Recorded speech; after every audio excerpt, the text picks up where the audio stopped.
یکم مئی labour day کے حوالے سے کراچی آرٹس کونسل میں ایک عظیم الشان یوم مزدور جلسے کا انعقاد۔ پیپلز لیبر بیورو کراچی کی مثالی کاوش۔ جلسے میں پیپلز ایجوکیشن امپلائیز ایسوسی ایشن سندھ کی بھرپور شرکت۔ پیپلز لیبر کراچی ڈویژن کو کامیاب جلسے کے انعقاد پر خراج تحسین۔ کراچی اسٹاف رپورٹر یوم مزدور کے موقع پر 30 اپریل 2025 کو پیپلز لیبر بیورو کراچی ڈویژن کے زیر اہتمام کراچی آرٹس کونسل میں ایک عظیم الشان جلسے کا انعقاد کیا گیا۔ تقریب کا مقصد محنت کشوں کے حقوق اجاگر کرنا اور عالمی سطح پر مزدور تحریکوں کو خراج عقیدت پیش کرنا تھا۔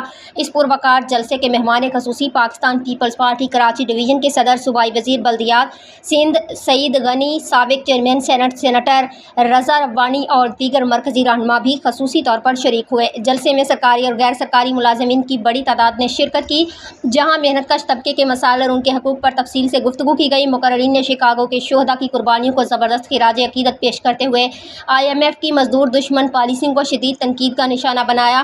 ان پالیسیوں کو محنت کشوں کے معاشی استحصال کا ذریعہ قرار دیتے ہوئے مقررین نے متفقہ طور پر ان کے خلاف مزاحمت کا اعلان کیا۔ جلسے میں پیپلز ایجوکیشن امپلائیز ایسوسی ایشن سندھ کراچی پیس کے وفد نے بھرپور شرکت کی۔ تنظیم کے صدر Ijaz Baig, chairman Hassan Qayyum, general secretary Shaista Zardari, نائب صدر Shahina Kausar, information secretary Nasir Imran Bakhshi, chief organisers Shahzad Sheikh Hyderabad, Israr Shah district central, Anees Channa Korangi, Parveen Tariq west, senior organiser Taj Lashari south, خواتین آرگنائزر نزہت اور دیگر فعال اراکین جن میں اسامہ، سیما حسن، رافعہ، فاطمہ رضوی اور امجد شامل تھے، نے خصوصی شرکت کی۔